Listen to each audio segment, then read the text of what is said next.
You need to stay awake. Please, you have to stay awake. The little girl's voice cracked as she pressed her small hands against the man's bleeding head. Blood seeped through her fingers, warm and sticky. The leather-clad biker's eyes flickered, his breathing shallow and ragged.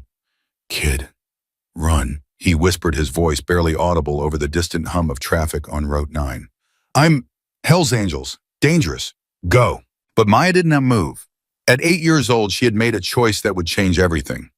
Before we continue, if you're enjoying this story, please subscribe to our channel and hit that notification bell.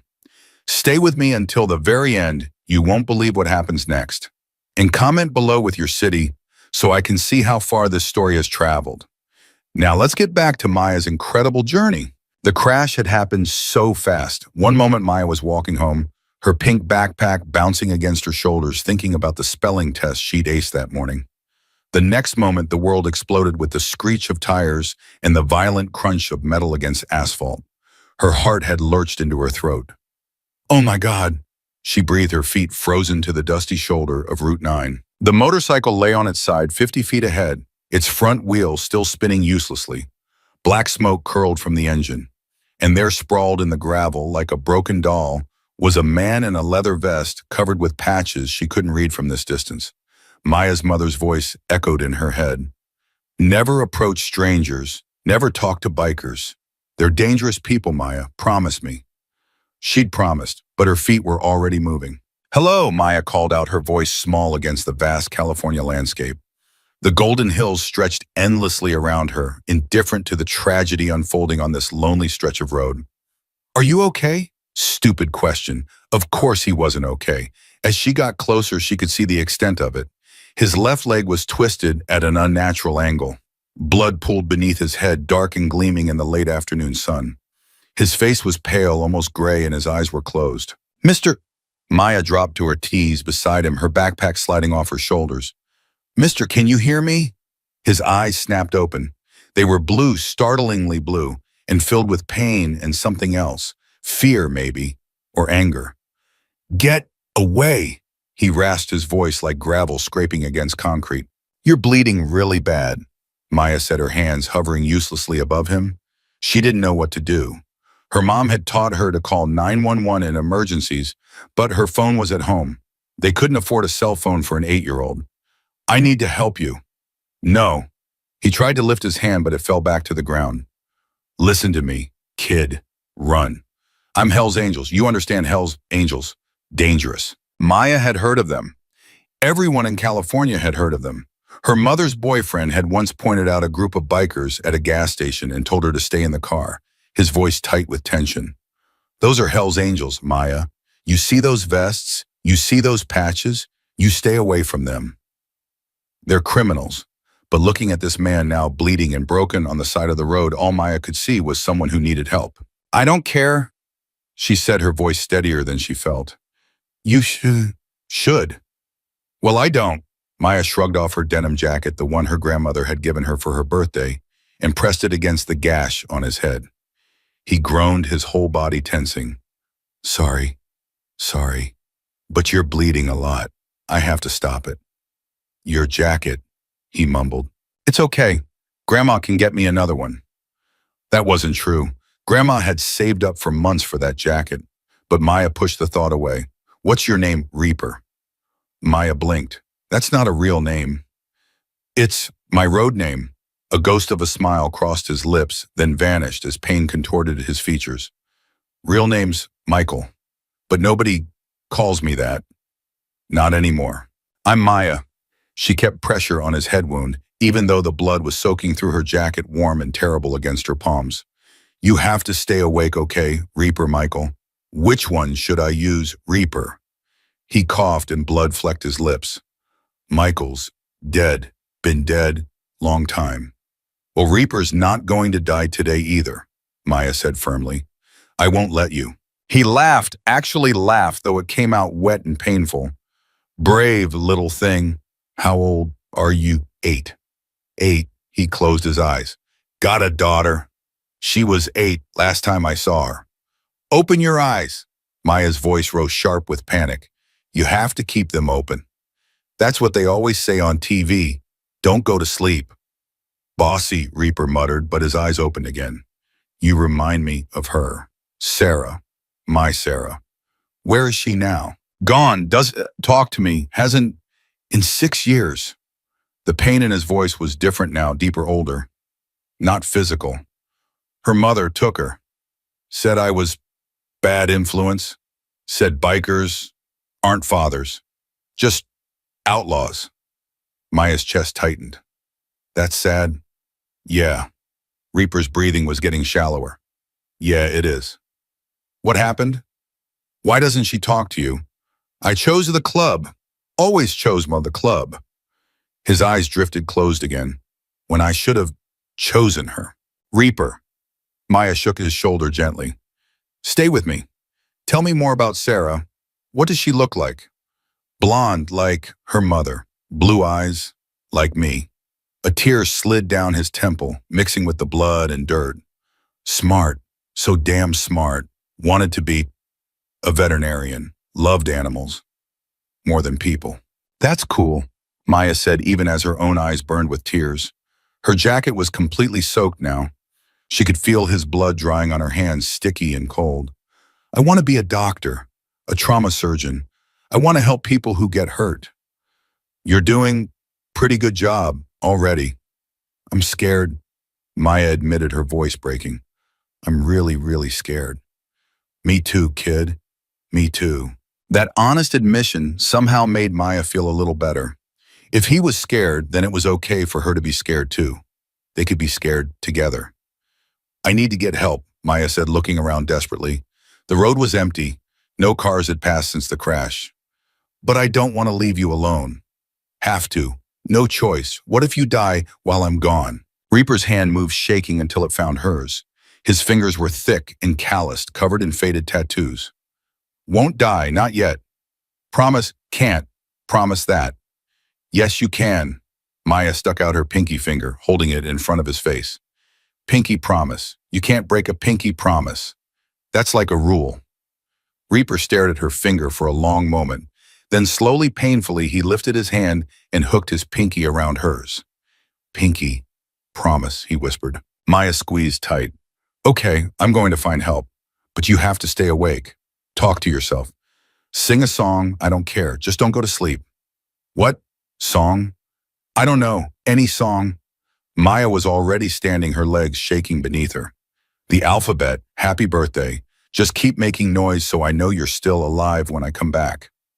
She ran. Her feet pounded against the asphalt, her breath coming in harsh gasps. The nearest house was at least a mile back, maybe more.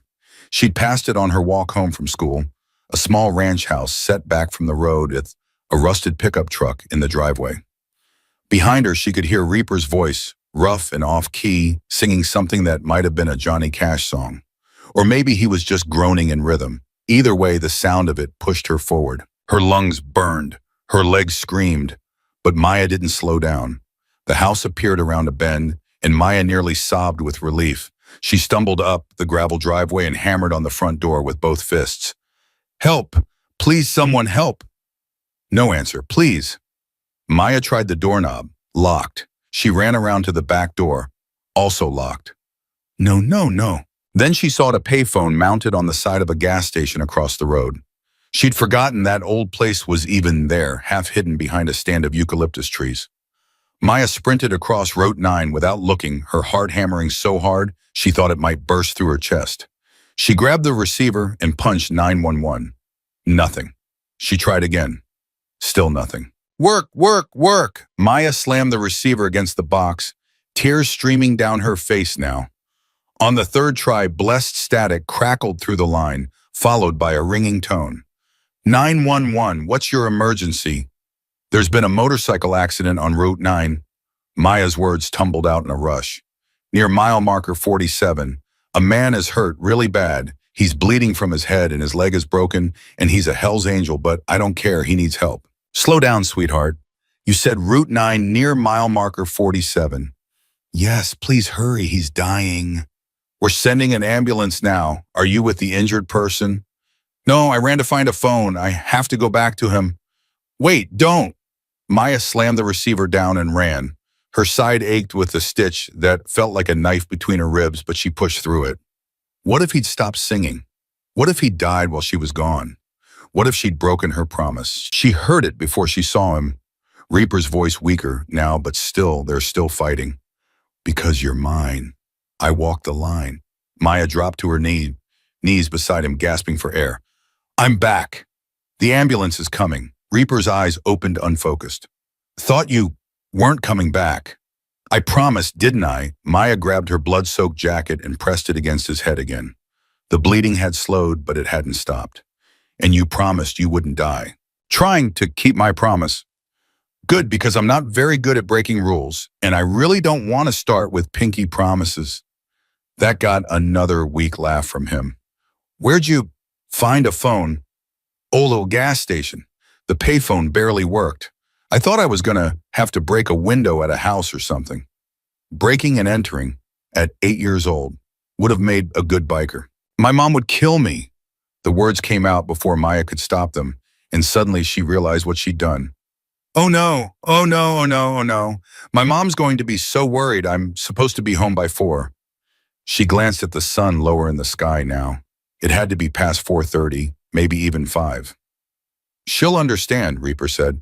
You don't know my mom. Maya's hands were shaking again. She's going to ground me forever. Or worse, she's going to be so scared that something happened to me, and I hate when she's scared. She gets this look on her face like the world is ending. Tell her, you saved a life. Mothers like hearing that. She's also going to freak out when she finds out you're a Hell's Angel.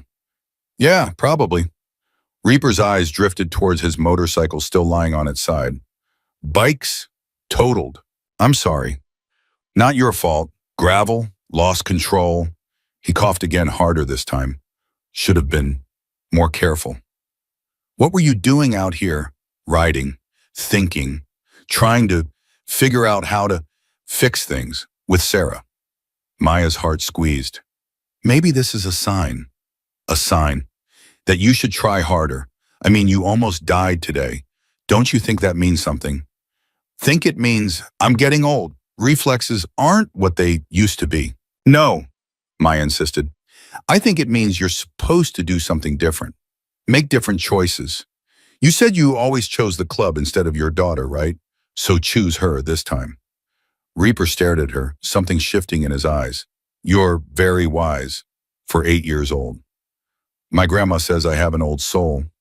Your grandma sounds smart. In the distance, finally, Maya heard the wail of sirens. Relief flooded through her so intensely that she almost collapsed right there on top of Reaper. Hear that they're coming. You're going to be okay. Because of you, Reaper said softly. Little angel. I'm not an angel. Angels don't get bloody and scared and almost cry. Yeah, they do. The real ones. Anyway. The ambulance screamed around the bend, lights flashing. 2 paramedics jumped out, followed by a police officer. Maya scrambled backward, giving them room, suddenly aware of how she must look, covered in blood. Her clothes ruined, her hands shaking. Are you injured? One of the paramedics, a woman with kind eyes and gray hair pulled back in a ponytail, knelt beside Maya. No, it's his blood. I was just trying to help. You did great, sweetheart. What's your name? Maya. I'm Susan. Can you tell me what happened? Maya explained everything while Susan and her partner worked on Reaper, the crash, finding him calling 911. The police officer took notes, his expression grave. You said he's a Hell's Angel, the officer asked. That's what he told me, but he was hurt, so I helped him anyway. The officer's jaw tightened, but he nodded. You did the right thing. They loaded Reaper onto a stretcher. He was unconscious now, his face slack. Maya's stomach twisted with fresh fear. Is he going to be okay? She asked Susan. We're going to do everything we can, Susan said, which wasn't really an answer. He made a promise, a pinky promise. He can't break it. Susan's expression softened. Then I'll make sure we keep him to it. They lifted the stretcher into the ambulance. Maya stood there useless and small, watching them work. Maya, Susan called from the back of the ambulance. What's his name? We need it for the hospital. Reaper, but his real name is Michael. I don't know his last name. Reaper's enough. The hospital will know who he is. Susan hesitated. You should be proud of yourself. You saved his life today. Then they were gone, sirens screaming back to life as the ambulance pulled away. The police officer, his name tag read Martinez, walked Maya to his patrol car. I need to take you home. Your parents must be worried sick. Just my mom. And yeah, she's probably losing her mind right now. Officer Martinez smiled slightly. I'll explain everything to her. The drive home took less than 10 minutes, but it felt like hours. Maya stared out the window at the familiar landscape, the golden hills, the scattered houses, the endless sky, and tried to process what had just happened. She'd saved someone's life. She'd held a stranger's hand while he bled. She'd made a promise to a Hell's Angel. Her mom was going to absolutely lose it. The apartment complex came into view, and sure enough, Maya spotted her mother standing in the parking lot, her phone pressed to her ear, her face pale with panic. Mom. Maya was out of the patrol car before Officer Martinez had even put it in park. Maya. Her mother Carmen, small and fierce with dark hair and worried eyes, ran toward her. Then she saw the blood. Oh my God, Maya, what happened? Are you hurt? I'm okay, Mom, it's not my blood. Then whose? Officer Martinez cleared his throat. Mrs. Rodriguez, your daughter is a hero. Carmen's eyes snapped to him. What? There was a motorcycle accident on Route 9. Maya found the victim and rendered aid until paramedics arrived. She saved his life. Maya watched her mother's face cycle through about 17 different emotions in 3 seconds. Relief, pride, anger, fear, confusion, and back to anger. You stopped to help a stranger, Carmen's voice was tight. Maya, we've talked about this. He was dying, Mom. You could have been killed. What if there had been other cars? What if he had been dangerous? He was dangerous, Maya said quietly. He's a Hell's Angel, but he needed help. The color drained from Carmen's face. A Hell's Angel. He was nice, Mom. He told me about his daughter. Her name is Sarah, and she doesn't talk to him anymore, and it makes him really sad. And he made a pinky promise that he wouldn't die. Carmen opened her mouth, closed it, opened it again. No words came out. Officer Martinez stepped in. Your daughter showed tremendous courage today, Mrs. Rodriguez. What she did was brave and compassionate. You should be very proud. I am proud, Carmen said, her voice cracking. I'm also terrified. I'm sorry I scared you, Mom. Maya's own tears finally spilled over. But I couldn't just leave him there. I couldn't. Carmen pulled her into a fierce hug, not caring about the blood. You're grounded for a month for scaring me like that. And you're also getting extra ice cream for being the bravest person I know. We'll figure out which one takes priority later. Can I be grounded and eat ice cream at the same time, Bentburn? Always die Beute des Someone. Probably. Carmen pulled back, cupping Maya's face in her hands. Let's get you cleaned up, and then you're going to tell me everything. Officer Martinez left after confirming their contact information, promising to follow up if they needed Maya's statement for any reports. Carmen led Maya upstairs to their small apartment, running a bath and helping her out of her ruined clothes. Grandma's jacket is destroyed, Maya said miserably, looking at the blood-stiffened denim. Grandma will understand. Carmen scrubbed dried blood from Maya's hands, her touch gentle, despite the tension in her shoulders. Tell me about him. This Reaper person. So Maya did. She told her mother everything. The crash, the blood, the fear in his eyes, the story about Sarah, the pinky promise. She told her about running for help, about the payphone that barely worked, about how scared she'd been that he would die before the ambulance arrived. Carmen listened, her face unreadable. You think I did something bad? Maya said finally. No. Carmen shook her head. I think you did something impossibly brave and impossibly dangerous, and I don't know how to feel about that. You're 8 years old, Maya. 8. You shouldn't have to make decisions about life and death. But I did, and I'd do it again. I know you would. That's what scares me. Carmen dried Maya's hands carefully. You have the biggest heart of anyone I've ever met. But the world isn't always kind to people with big hearts. Mom? Yeah. Do you think he's going to be okay, Reaper? I don't know, baby. I hope so. That night, Maya couldn't sleep. She lay in bed staring at the ceiling, replaying every moment of the afternoon. Reaper's blue eyes filled with pain and something like wonder.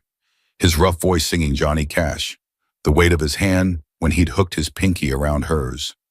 Promise me you won't die. Pinky. Promise.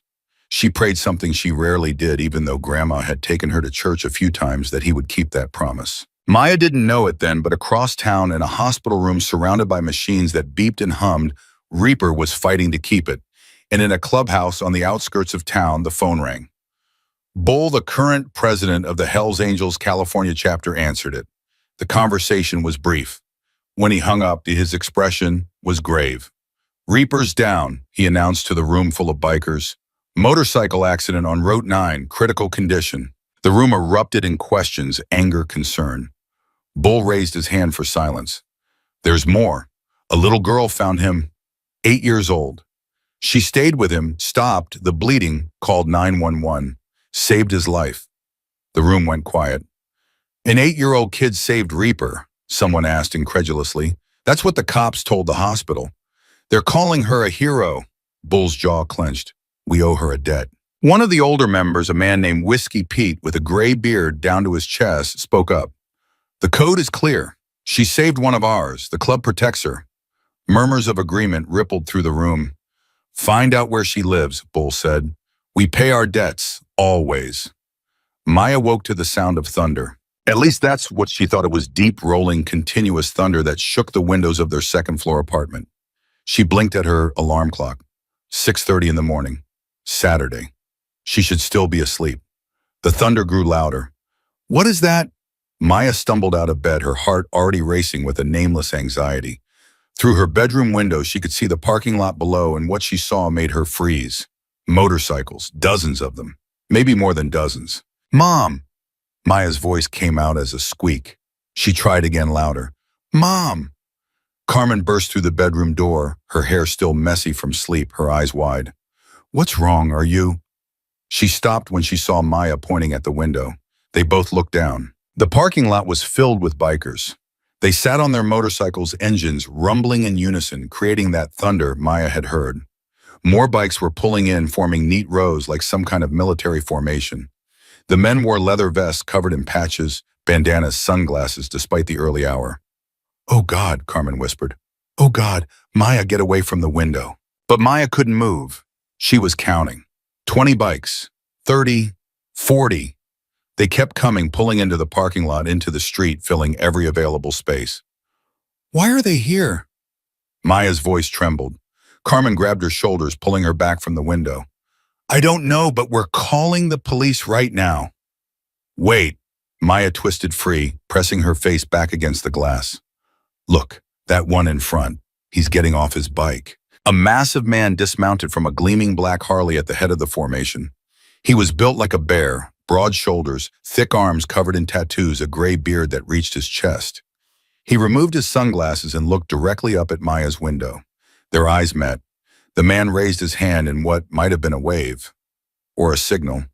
Mom, I think they're here for me. That's exactly why we're calling. A knock on the door. 3 sharp raps. Carmen and Maya froze, staring at each other. Another knock, more insistent this time. Don't answer it, Carmen hissed, reaching for her phone. Mrs. Rodriguez, a deep voice called through the door. My name is Bull. I'm president of the Hells Angels California chapter. I need to speak with you and your daughter, Maya. We mean you no harm. Carmen's finger hovered over 911. Go away, or I'm calling the police. Ma'am, the police already know we're here. Called them myself 30 minutes ago to let them know we'd be coming through. Didn't want any misunderstandings in the pause. We just want to talk. 5 minutes. That's all we're asking. About what? About the debt we owe your daughter. Maya grabbed her mother's arm. Please, Mom, let's just hear what they want. Are you insane? There are dozens of bikers outside our apartment. 89, Bull called through the door. 89 of us, to be precise. 1 for each year our club has existed. We brought everyone we could gather on short notice. Carmen looked at Maya, her face pale. This is because of yesterday, because you helped that man. His name is Reaper, Maya said. Is he okay? Please, is Reaper okay? Silence from the other side of the door. Then, he's alive because of your daughter, Mrs. Rodriguez. The doctors said another 10 minutes and he would have bled out. She saved his life. Carmen's hand shook as she lowered the phone. If I open this door and anything happens to my daughter, you have my word, old lady code. Nothing will happen to either of you. We're here to honor a debt, not create problems. Old lady code. Carmen looked at Maya confused. Maya shrugged. She had no idea what that meant either. Carmen took a deep breath, checked the peephole, then slowly opened the door, keeping the chain lock engaged. Through the gap, Maya could see Bull even bigger up close with intelligent brown eyes and a scar running down his left cheek. 5 minutes, Carmen said. Thank you, ma'am. Bull stepped on back respectfully. Would it be all right if I brought one other person, our VP Whiskey Pete? He's been with the club for 40 years, helped write some of our codes.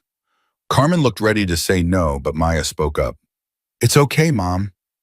With obvious reluctance, Carmen unhooked the chain and opened the door wider. Bull entered first, ducking slightly to clear the doorframe. Behind him came an older man with a gray beard and kind eyes that crinkled at the corners. Whiskey Pete, presumably. Both men were enormous, making their small living room feel even tinier. Nice place, Bull said, glancing around. Homie. Cut to the chase, Carmen said, positioning herself between the men and Maya. What do you want? Bull's expression grew serious. Mrs. Rodriguez, yesterday, your daughter did something extraordinary. She found one of our brothers bleeding out on the side of the road, and instead of walking away, which would have been the smart thing, the safe thing, she stayed. She stopped his bleeding. She called for help. She refused to leave him, even when he told her to run. She's 8 years old, Carmen said tightly. She didn't know any better. She knew exactly what she was doing. Whiskey Pete said, his voice gravelly but warm. Reaper told us everything when he woke up this morning. How she pressed her jacket against his head. How she made him pinky promise not to die. How she ran for help and came back even though she was terrified. Maya's heart leaped. He woke up. He's really okay. Bull smiled at her, a genuine smile that transformed his intimidating face. He's going to be fine, little angel. Broken leg concussion, needed a lot of stitches, but he's going to make it because of you. I'm glad, Maya said softly. I was worried all night, which brings us to why we're here. Bull reached into his vest pocket and Carmen tensed. But what he pulled out wasn't a weapon. It was a small leather patch about the size of Maya's palm. In the Hells Angels, we have a code. When someone saves the life of one of our members, we owe them a debt. That debt must be repaid. We don't want money, Carmen said quickly. This isn't about money. Bull held out the patch. It showed a small angel with a halo wing spread, and beneath it the words protected in Gothic script. This is about protection. Your daughter is now under the protection of the Hells Angels California chapter. Anyone who threatens her, hurts her, or causes her problems answers to us. All 89 of us. Carmen stared at the patch like it might bite her. I don't understand. It means she's family now, Whiskey Pete explained. Not a member, she's way too young for that, and girls can't be patch members anyway. But she's protected. Like our old ladies are kids. She's ours to watch over. I don't want my daughter involved with the motorcycle club. Carmen's voice rose. No offense, but you're criminals. Everyone knows. We're not criminals. Bull interrupted, his tone firm, but not angry. We're a motorcycle club. Yeah, some clubs have members who break the law. Some of our own have made mistakes. But we're not a gang, Mrs. Rodriguez. We're brothers who ride together, look out for each other, and live by a code. A code that apparently includes showing up at someone's apartment with 89 bikers at 6:30 in the morning. Bull had the grace to look slightly sheepish. We wanted to make an impression, show Maya and you that we take this seriously. Well, you succeeded. I'm terrified. Don't be. Whiskey Pete's voice was gentle. Ma'am, I've got 3 daughters of my own, 2 granddaughters. If anyone saved one of my brothers, I'd want to do right by them. That's all this is. Carmen looked at Maya, then back at the patch Bull was still holding. What does this protection actually mean? It means if Maya ever needs help, any kind of help, she calls us, Bull said. Someone's bothering her at school. We have a conversation with their parents. Someone tries to hurt her. We handle it. Legal problems. We know lawyers. Medical emergency. We know doctors. She's got a whole family backing her up now. We already have family, Carmen said. Now you have more. Maya reached out and touched the patch. The leather was soft, worn. Can I see it? Bull placed it in her small hand. It's yours if you want it. No pressure. Your mom's right to be cautious. But I promise you, Maya, we just want to keep you safe. You did a brave thing yesterday, the kind of thing most adults wouldn't do. You deserve to be honored for that. Maya looked up at her mother. What do you think, Mom? Carmen's jaw worked. Can I talk to my daughter alone for a minute? Of course. Bull and Whiskey Pete moved toward the door. We'll wait outside. Take all the time you need. Once they were alone, Carmen knelt in front of Maya. Baby, this is serious. These men, they're not bad people, I don't think. But they're part of a world we don't understand. A world that could be dangerous. They just want to say thank you. By making you part of their club.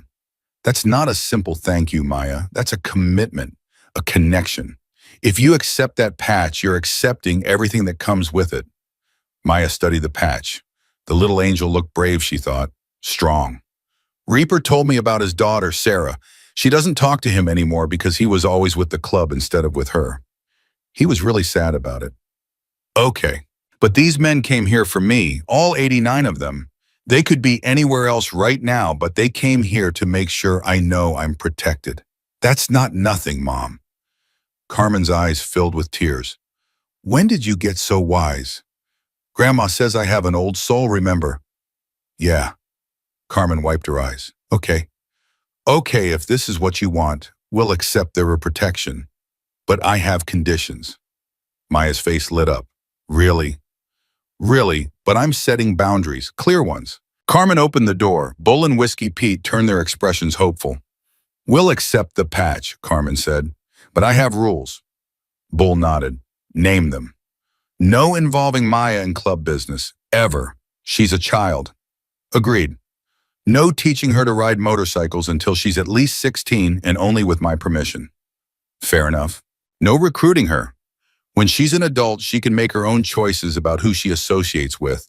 But until then, this is just about protection. Nothing more. Absolutely. Carmen crossed her arms. And if I ever feel like this connection is putting her in danger instead of keeping her safe, we walk away. No arguments, no hard feelings. Bull extended his hand. You have my word, Mrs. Rodriguez, on my honor as president. Carmen shook at her hand, disappearing in his massive grip. Bull turned to Maya, kneeling down so he was at her eye level. What do you say? Little Angel want to be part of our family. Maya looked at the patch in her hand, then at the genuine warmth in Bull's eyes. Yes. Bull pinned the patch to her pajama shirt right over her heart. There, now it's official. You're protected. Can I meet them? Maya asked suddenly. All the other bikers. Carmen started to protest, but Bull laughed. I think they'd like that very much. They were all pretty curious about the brave little girl who saved Reaper. They went outside, Maya still in her pajamas, Carmen wrapping a cardigan around her shoulders against the morning chill. As soon as they appeared on the apartment stairs, engines cut off in a wave, silence falling over the parking lot. 89 faces turned toward them. Maya had never seen so many people looking at her at once. Her steps faltered. It's okay, Bull murmured. They're just people.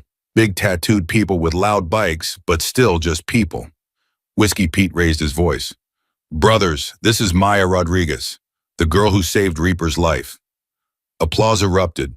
Not polite golf claps, thunderous, genuine applause. Several bikers whooped.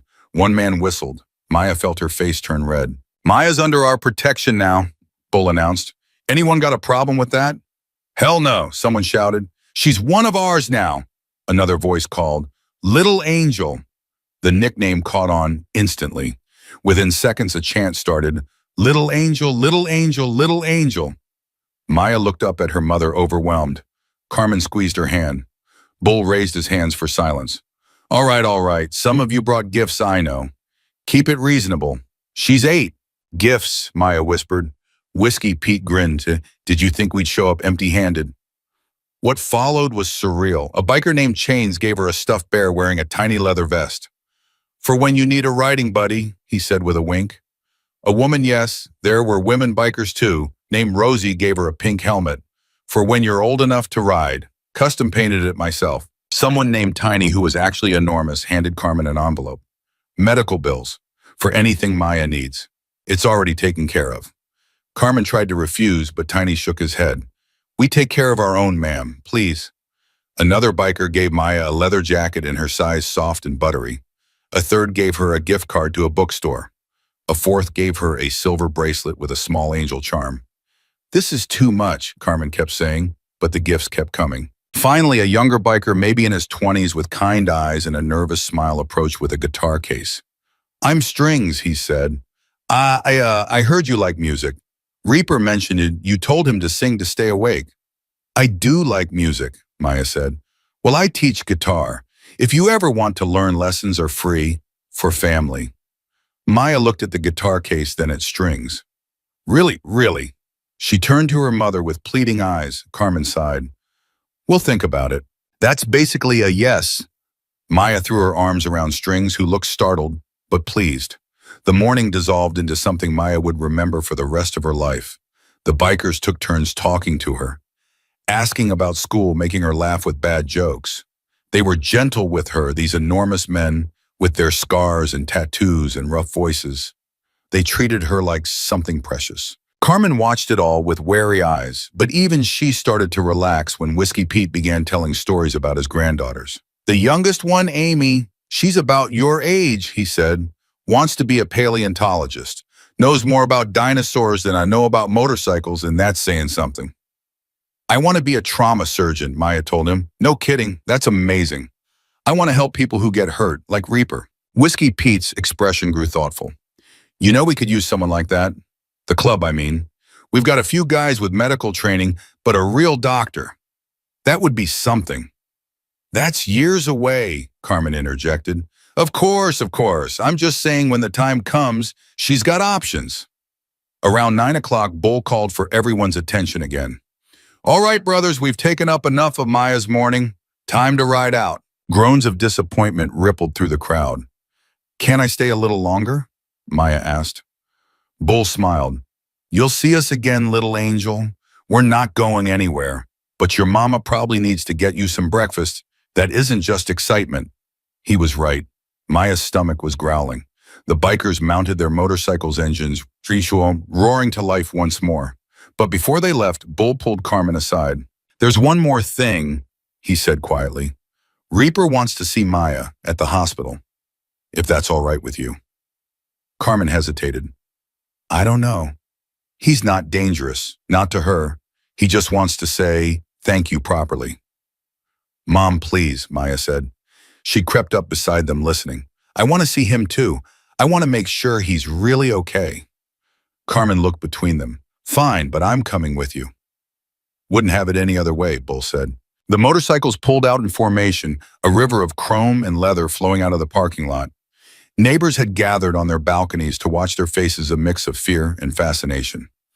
As the last bike rumbled away, silence fell. Carmen and Maya stood alone in the parking lot, surrounded by gifts. That happened, Carmen said faintly. That happened, Maya agreed. We now have 89 bikers who consider us family. Yep, your father is going to lose his mind when he finds out. Maya winced. She'd almost forgotten about her father, who lived in Arizona and called twice a month if they were lucky. Maybe we don't tell him. Oh, we're telling him. I can't wait to see his face.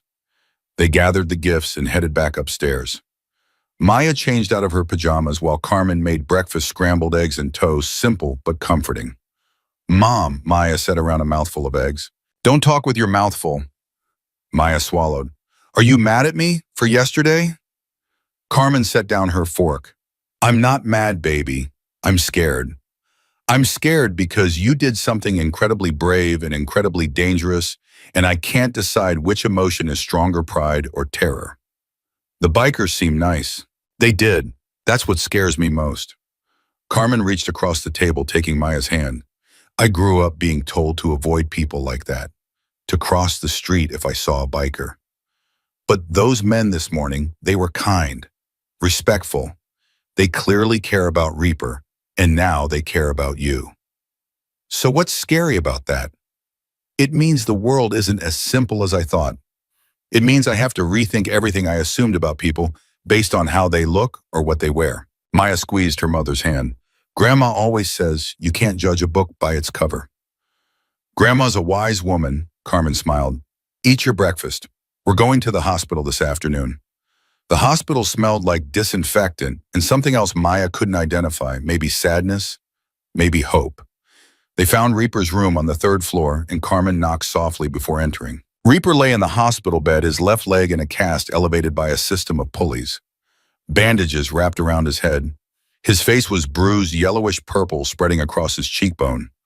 But his eyes were open, and when he saw Maya, they lit up. "Little angel," he said, his voice rough but stronger than yesterday. "You came. I had to make sure you kept your promise," Maya said, approaching the bed shyly. "Pinky promises are sacred. Couldn't break it even if I wanted to." He held out his hand, pinky extended. Maya hooked hers around it. "You're really okay." "Thanks to you." Reaper looked past her to Carmen. "Mrs. Rodriguez, thank you for bringing her." Carmen nodded stiffly. "You're welcome. I know you're probably not thrilled about all this, the club showing up at your place." "It was overwhelming," Carmen admitted, "but they were respectful." "That's Bull for you. He does things by the book." Reaper shifted in the bed, wincing. "Look, I know I'm probably the last person you want your daughter associated with. Hell's Angel recovering in a hospital because I wiped out on my bike like an idiot. Not exactly role model material." "You're not an idiot," Maya said firmly. "You hit gravel. It wasn't your fault." A small smile crossed Reaper's battered face. "You're something special, you know that." "That's what everyone keeps saying." "Because it's true." Reaper looked back at Carmen. "I want you to know I'm going to make something of what happened yesterday. Your daughter gave me a second chance at life. I'm not going to waste it." "What do you mean?" Carmen asked. "I'm calling my daughter, Sarah. Today if I can work up the courage. Maybe tomorrow if I chicken out." He laughed, but it sounded pained. "Maya asked me yesterday why Sarah doesn't talk to me anymore. I told her I always chose the club over her. Time to make a different choice." Maya's eyes widened. "You're really going to call her?" "I'm really going to try. No promises it'll work. She might hang up on me. Probably will, actually. But I have to try." "She won't hang up," Maya said with absolute certainty. "You're her dad. She misses you." "How do you know?" "Because if you were my dad and you called me after 6 years, I'd want to hear what you had to say. Even if I was mad, especially if I was mad." Reaper's eyes grew shiny. "God, you really do remind me of her." They talked for another 20 minutes. Reaper told him about the surgery on his leg, the physical therapy he'd need, the long recovery ahead. He told Maya about Sarah when she was 8, how she'd loved horses and wanted to be a veterinarian, how she'd made him watch the same movie about dolphins 17 times, how she'd cried when they found an injured bird and made him drive it to a wildlife rescue center an hour away. "She sounds wonderful," Maya said. "She is. God, I hope she still is." Reaper rubbed his face with his good hand. "I missed so much of her life. She's 14 now. 14. I don't even know what she looks like anymore. If she still likes horses, if she's still kind." "Call her and find out," Maya said simply. A nurse came in to check Reaper's vitals, giving Carmen and Maya a gentle hint that visiting hours were almost over. "We should go," Carmen said. Maya hugged Reaper carefully, mindful of his injuries. "Thank you for keeping your promise. Thank you for making me make it." He hugged her back with his good arm. "And Maya, when I do call Sarah, when not, if I'm going to tell her about you, about the brave little girl who saved her old man's life." "I'm not that brave." "Yeah, you are." In the car on the way home, Carmen was quiet. "What are you thinking about?" Maya asked. "Everything. How weird life is. How one decision can change everything." Carmen glanced at her daughter. "If you'd walked past him yesterday, if you'd kept going." "But I didn't." "No, you didn't." Carmen smiled. "My brave girl." That night, Maya lay in bed, wearing her new leather jacket over her pajamas, the angel patch pinned to her chest. She thought about Reaper in his hospital bed, gathering courage to call his daughter. She thought about Bull and Whiskey Pete and Strings and all the other bikers who'd shown up to protect her. She thought about how she'd been terrified yesterday, pressing her jacket against Reaper's bleeding head, convinced he was going to die despite her efforts. But he hadn't died. He'd kept his promise. And now Maya's life was different in ways she couldn't fully understand yet. She had 89 bikers who considered her family. She had a connection to a world her mother had always told her to avoid. She had made a difference. Maya fell asleep with a smile on her face, the angel patch cool against her heart, and dreamed of motorcycles and promises and second chances. 2 weeks passed before Maya saw Reaper again, and when she did, everything had changed. She was walking home from school, the same road, the same stretch of Route 9, when a motorcycle pulled up beside her. Not speeding, not aggressive, just slowly matching her pace. Maya's heart jumped into her throat until she recognized the rider. Reaper. He stopped the bike, pulling off his helmet. His face was still bruised, but healing, the bandages gone from his head. He wore a walking boot on his left leg instead of the full cast. "You're not supposed to be riding yet," Maya said, hands on her hips. "The doctor said 6 weeks minimum." Reaper laughed. "Been checking on me?" "Bull told my mom. She told me." Maya moved closer to the bike. "Seriously, you're going to hurt yourself again." "It's not my bike. Borrowed Whiskey Pete's. Automatic transmission, easier on the leg." He patted the seat behind him. "Want to ride home?" Maya looked down the empty road, then back at Reaper. "My mom would kill me." "What if I called her first? Asked permission?" "You have her number." "Bull gave it to me for emergencies." Reaper pulled out his phone. "What do you say?" "Let me ask her. If she says no, I'll follow behind you at a respectful distance until you get home safe. If she says yes, you get your first motorcycle ride." Maya bit her lip. "Okay, call her." Reaper dialed, putting the phone on speaker. Carmen answered on the second ring. "Hello, Mrs. Rodriguez, this is Reaper. Michael from the hospital. I remember who you are. Is everything all right?" "Everything's fine. I'm here on Route 9 with Maya. She's walking home from school, and I wanted to offer her a ride, with your permission, of course." Silence on the other end. Maya could practically hear her mother's internal debate. "Mom, I'll wear a helmet," Maya called out, "and I'll hold on really tight." "You better," Carmen said finally. "Michael, if anything happens to her." "It won't. You have my word. I'll have her home in 5 minutes." 10 minutes. Take the long way. Let her enjoy it." Reaper's eyebrows shot up. "Yes, ma'am."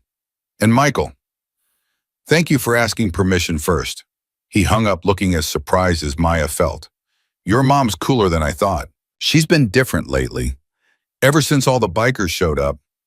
Maya accepted the helmet Reaper pulled from his saddlebag. "She's been reading about motorcycle clubs. Trying to understand. That's more than most people do." Reaper helped her fasten the helmet, his hands gentle. "All right, little angel. Climb on behind me. Put your feet on those pegs.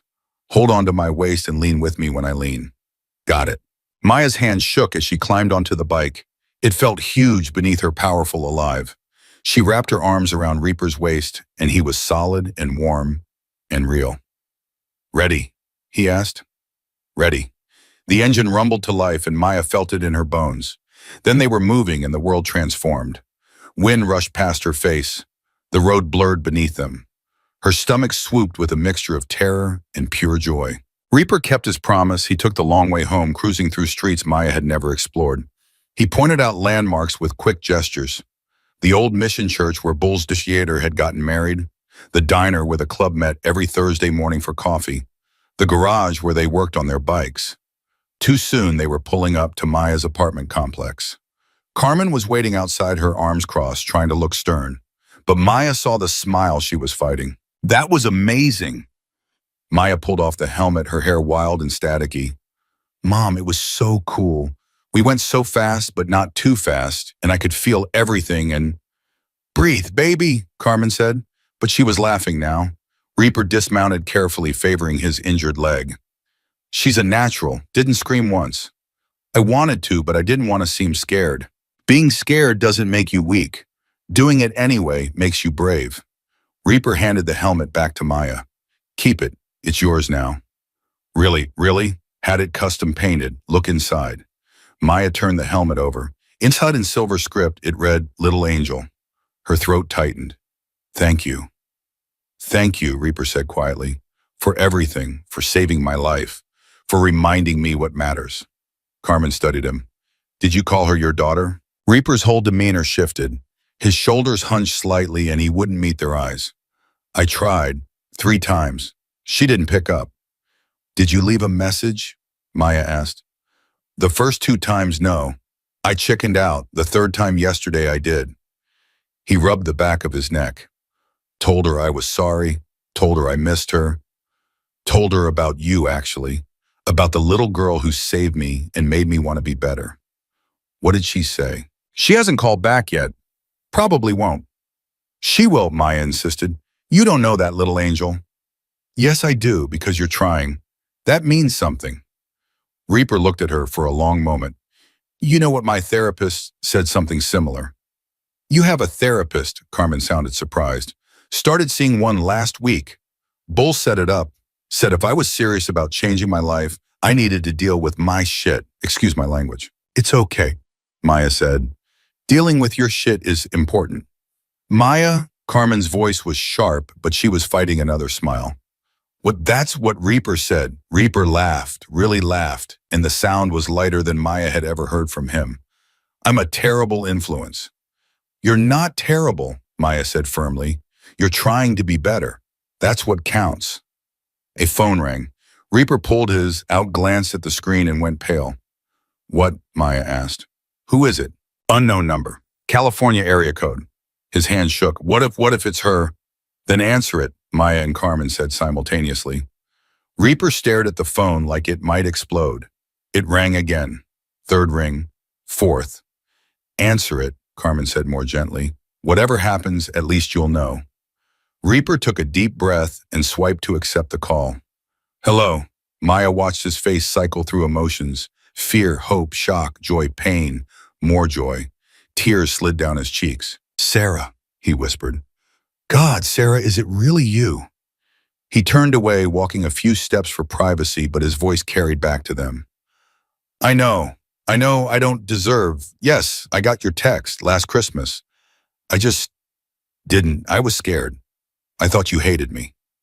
A long pause. You have every right to be angry. I was a terrible father. Another pause longer. I want to try if you'll let me. His voice broke. I want to know you again. I want to be part of your life, if you'll have me. Maya grabbed her mother's hand, squeezing tight. Reaper listened for a long time. Then, next Saturday, yes, absolutely. Coffee, anywhere you want. I'll drive to LA if that's where you are. More listening. I love you too, baby girl. I never stopped. I'll see you Saturday. He hung up and just stood there, his back to them, his shoulders shaking. Maya ran to him, wrapping her arms around his waist from behind. She said yes. Reaper turned, dropping to one knee so he was eye level with her. His face was wet with tears, but he was smiling wider than Maya had ever seen. She said yes, coffee next Saturday. Just talking. No promises. But she's willing to try. I told you she would call back. You did. You were right. Reaper pulled Maya into a tight hug. This is because of you, you know. Sarah said she got my message, heard about what you did, and it made her think. Made her wonder if maybe I really was trying to change. You are changing. Because you showed me how. An 8-year-old kid showed me how to be brave. Carmen cleared her throat. Michael, would you like to stay for dinner? It's nothing fancy, just spaghetti and meatballs, but you're welcome. Reaper looked shocked. I couldn't impose. You're not imposing, I'm offering. Carmen's voice was firm. Maya saved your life. You're helping her see that courage has consequences, good ones. That's worth a plate of spaghetti. Then yes, thank you. I'd like that very much. Dinner was strange and wonderful. Reaper sat at their small kitchen table, looking massive and out of place among the cheerful yellow walls and flower curtains. But he complimented Carmen's cooking, helped Maya with her homework when she got stuck on a math problem, and told stories about the club that made them both laugh. So Whiskey Pete decides he's going to impress this girl by doing a wheelie, Reaper said, gesturing with his fork. Except he's had a few beers and his depth perception is shot. He pops the wheelie right into a fountain. Full submersion. The bike him everything. Maya giggled. Did the girl like it? She married him 35 years ago. She still brings it up every anniversary. That's actually kind of romantic, Carmen said. Don't tell Pete that. He maintains it was all part of his plan. After dinner, Reaper helped with dishes, despite Carmen's protests. Maya sat at the table working on an essay for school, but mostly just listening to the adults talk. Can I ask you something? Carmen said quietly. And you don't have to answer if you don't want to. Shoot. Why the hell's Angels? What made you join Baham? Reaper was quiet for a moment, scrubbing a plate with more focus than necessary. Brotherhood. Family. I grew up in foster care, 7 different homes before I aged out at 18. Never had consistency. Never had people who stuck around. Then I met Bull at a garage where I was working. He brought me to a club meeting and it was like I finally found where I belonged. And Sarah's mother, Jennifer, met her at a rally. We were young stupid, thought we were in love. Had Sarah when I was 22. Tried to make it work, but I was too committed to the club and she needed stability. She was right to leave. I was a shit father back then. You're trying to be better now? Trying, no guarantees I'll succeed. The fact that you're trying is what matters. Carmen handed him another plate. My ex-husband Maya's father, he never tried, he just left. Sends a check every month, calls twice if we're lucky. Maya deserves better than that. She deserves the world. Yes, she does. Maya pretended to be absorbed in her essay, but her heart was full. This right here felt important. Her mother and Reaper talking like real people, not like a scared single mom and a dangerous biker. Just two adults trying to do right by the people they loved. Reaper left around 8, thanking them again for dinner. Before he went, he knelt beside Maya one more time. I'm seeing Sarah on Saturday, he said. Would you want to meet her? Maybe not that day, but someday soon. I think you'd like each other. Maya's eyes went wide. Really? Really? I'm going to tell her all about you, about how you saved me, how you made me believe in second chances. I'd love to meet her. Then it's a plan. He tousled her hair. Stay brave, little angel. Stay safe, Reaper. After he left, Maya got ready for bed, her mind racing with possibilities. Reaper was going to meet his daughter. He was going to try to fix what he'd broken. And maybe, just maybe, Maya would get to meet Sarah too. She was brushing her teeth when her mother appeared in the bathroom doorway. That was nice tonight, Carmen said. Maya spit out toothpaste. Yeah, Reaper's really nice when you get to know him. He is. I was wrong about bikers, I think. Or at least I was wrong to judge them all the same. Does that mean I can take guitar lessons from strings? Carmen laughed. We'll see. One thing at a time. Maya hugged her mother, toothbrush still in hand. Thank you for giving them a chance, for giving Reaper a chance. Thank you for showing me I needed to. Carmen kissed the top of her head. Now finish brushing and get to bed. School tomorrow. Maya climbed into bed, the angel patch pinned to her pajamas, and thought about how much had changed in 2 weeks. She'd gone from an ordinary 8-year-old to someone protected by 89 bikers. She'd helped a broken man find his way back to his daughter. She'd shown her mother that people weren't always what they seemed. The next morning at school, Maya noticed the whispers had started. That's her, she heard someone say, the girl with the bikers. By lunch, a crowd had gathered around her table. Is it true 89 Hell's Angels came to your house? A boy named Tommy asked. Maya nodded, suddenly shy. That's so cool. Are they scary? Did they give you a motorcycle? Can I see your patch? Maya showed them the angel patch on her backpack. The crowd pressed closer, everyone wanting to touch it to see it up close. Mrs. Henderson, her teacher, appeared. All right, everyone, give Maya some space. Back to your own tables. The crowd dispersed reluctantly. Mrs. Henderson sat down across from Maya. You've become quite popular, she said. I don't want to be popular. I just want things to be normal. I don't think things are going to be normal for a while, sweetie. What you did saving that man's life, that's extraordinary. People are going to want to talk about it. I just did what anyone would do. No, you did what most people wouldn't do. You saw someone in trouble and helped, even though it was scary and dangerous. That takes courage. Maya poked at her lunch. Everyone keeps saying that, but I was terrified the whole time. Courage isn't the absence of fear. It's acting despite the fear. Mrs. Henderson smiled. I'm proud of you, Maya. We all are.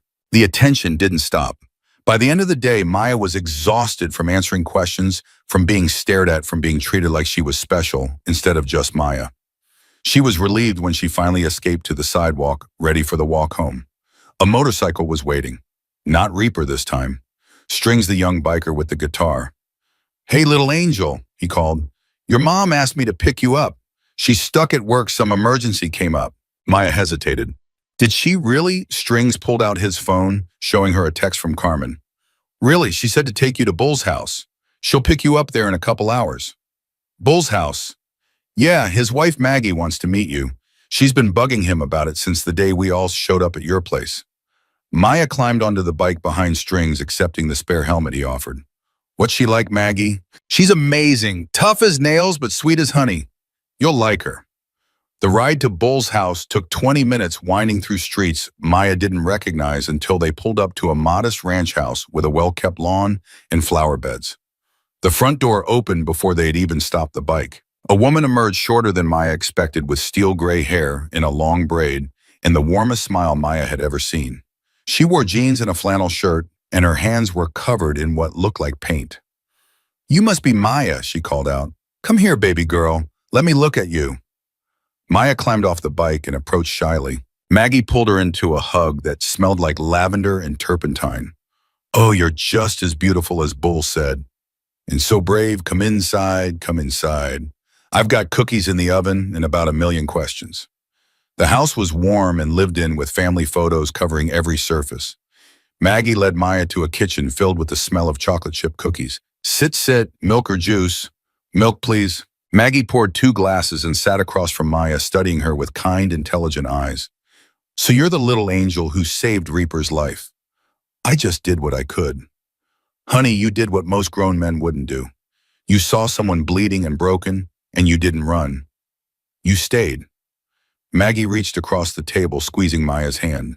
"That tells me everything I need to know about your character." Bull said the same thing about character. "Bull's a smart man. That's why I married him, Mom." Maggie grinned. "Well, that and he looks damn good on a motorcycle." Maya giggled. "Can I tell you something, Maya?"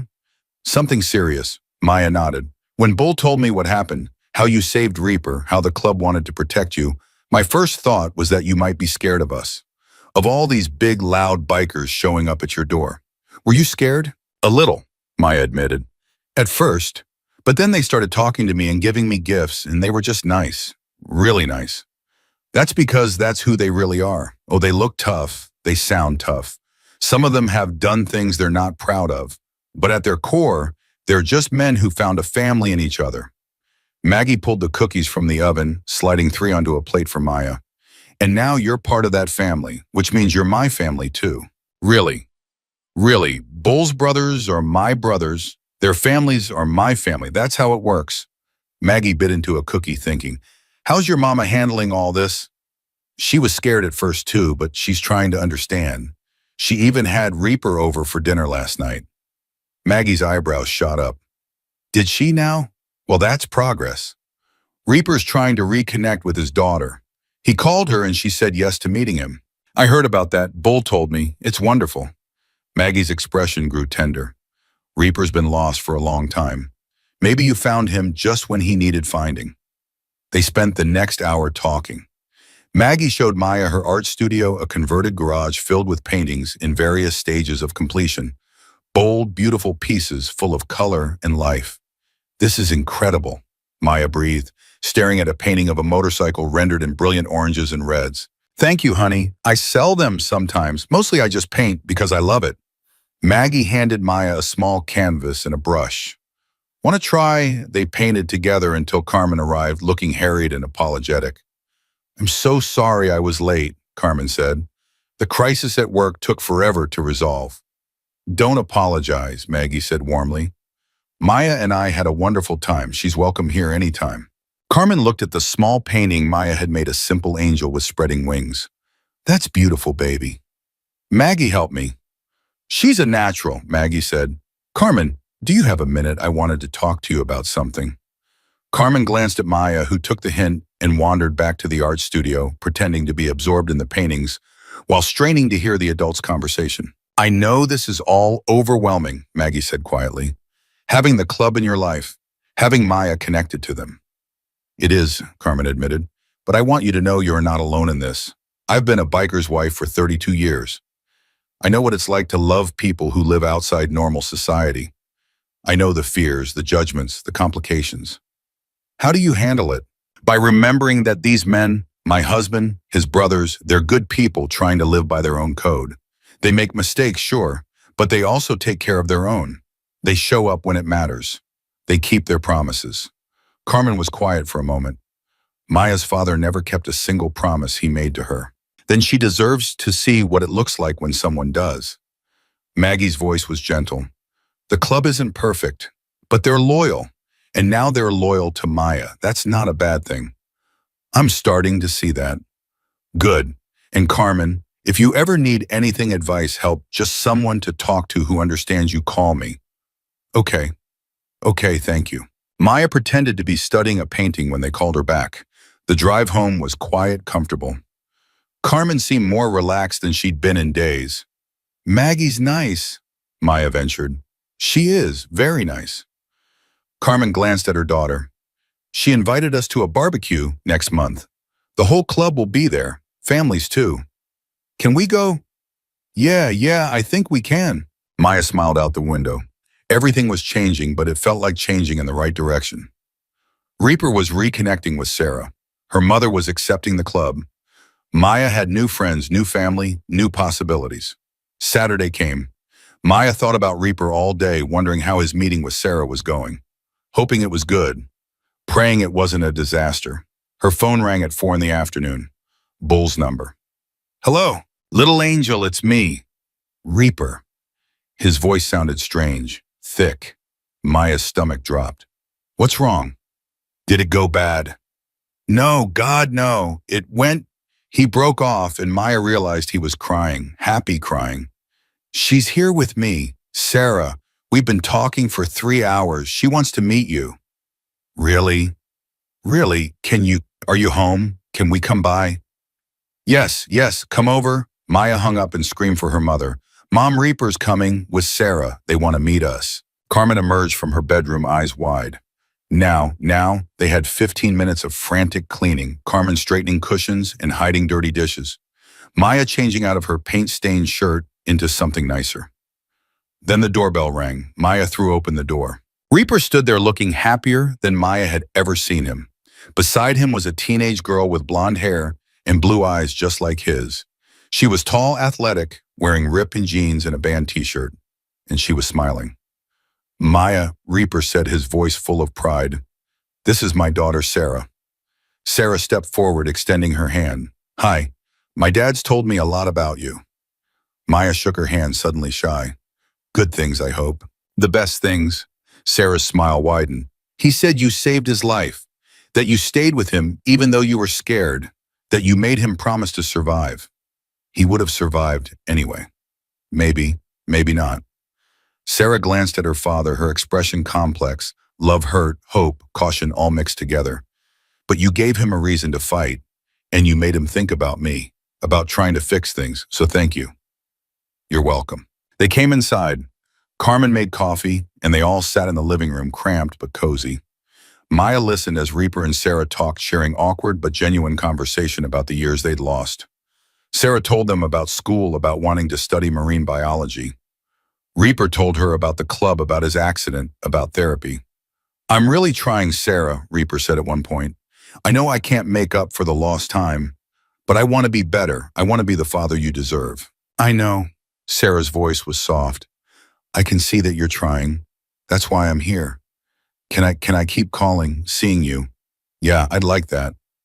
Reaper's eyes filled with tears again, and Sarah reached over, squeezing his hand. Maya felt her own throat tighten. This watching a broken relationship start to heal felt sacred, important. Sarah turned to Maya. Dad said you want to be a trauma surgeon. Yeah, I want to help people who get hurt. That's amazing. You're 8, and you already know what you want to be. I didn't figure it out until last year. Marine biology sounds cool too. It is. Sarah pulled out her phone. Want to see pictures of the dolphins I worked with at a rescue center last summer? They spent the next hour looking at photos, talking, laughing. Reaper and Carmen migrated to the kitchen, giving the girls space. Maya could hear their quiet conversations, something about therapy, about making amends, about hope. When Reaper and Sarah finally left, the sun was setting. Sarah hugged Maya goodbye.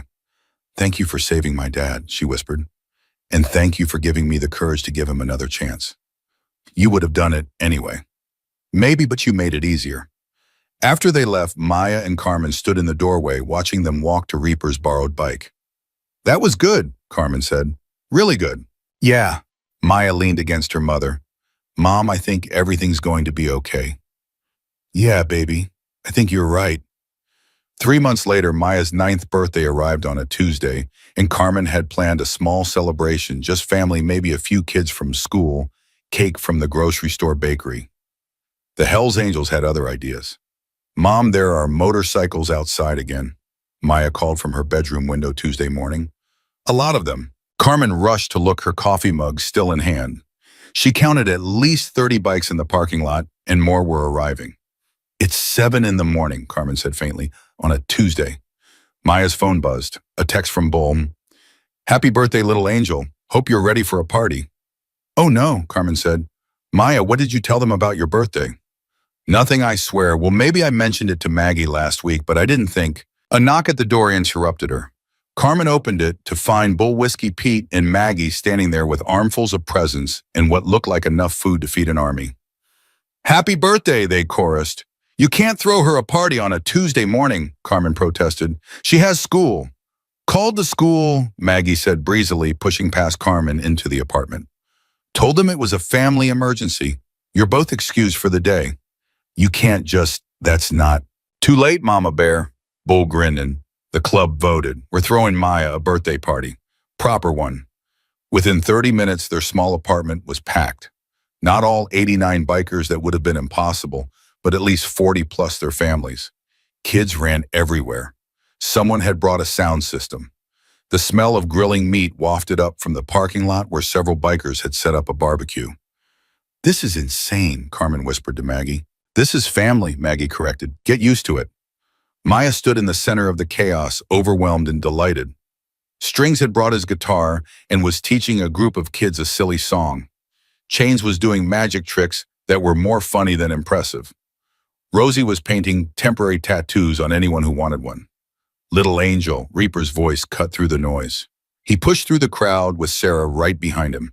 You came? Maya threw herself at them both. Wouldn't miss it, Sarah said, handing her a wrapped box. Dad and I picked this out together. Maya tore into the wrapping. Inside was a medical kit, a real one, professional grade with bandages, antiseptic gauze, everything. For the future trauma surgeon, Reaper said. Start practicing now.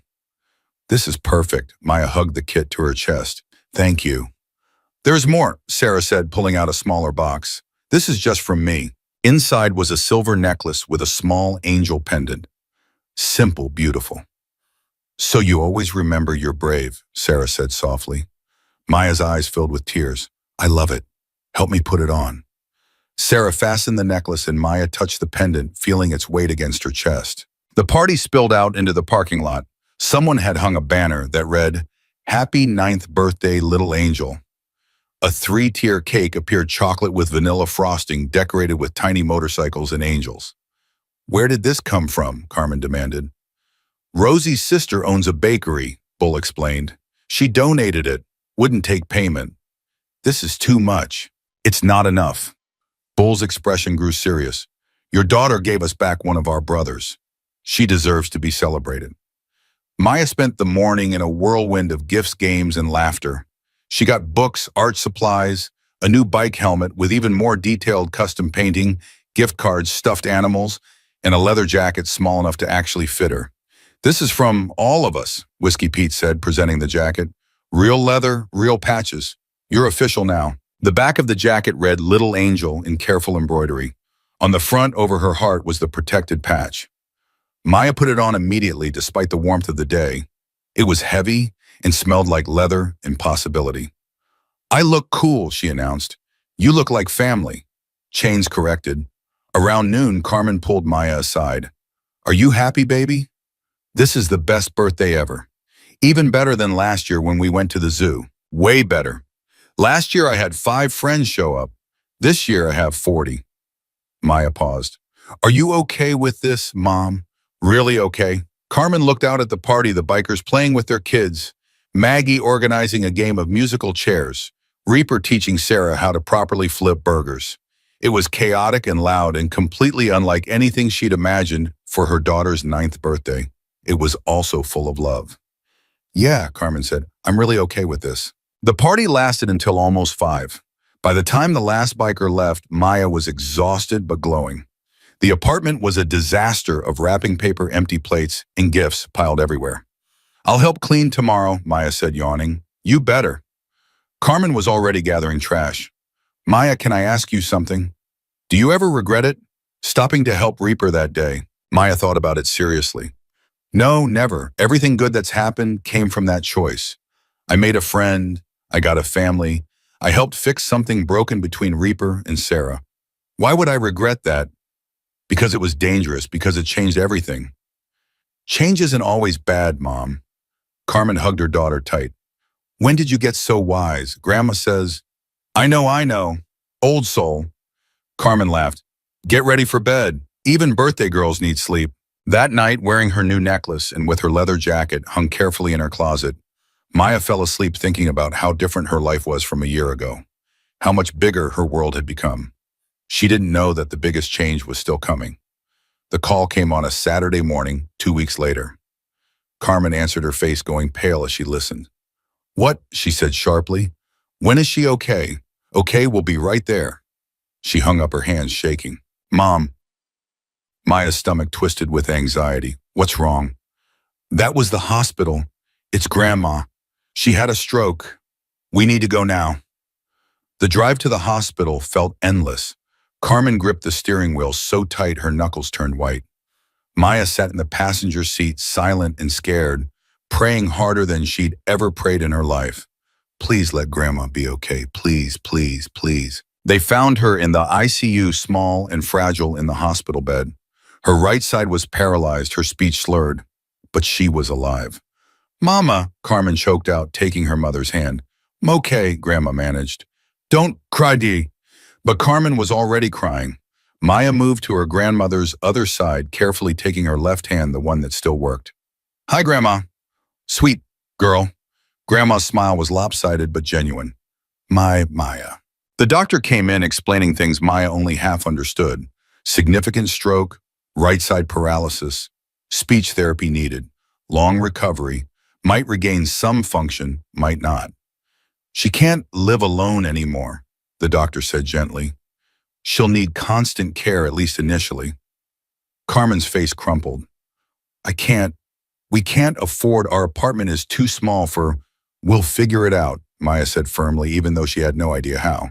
They stayed at the hospital until visiting hours ended. On the drive home, Carmen was silent, tears streaming down her face. We'll make it work, Maya insisted. We have to.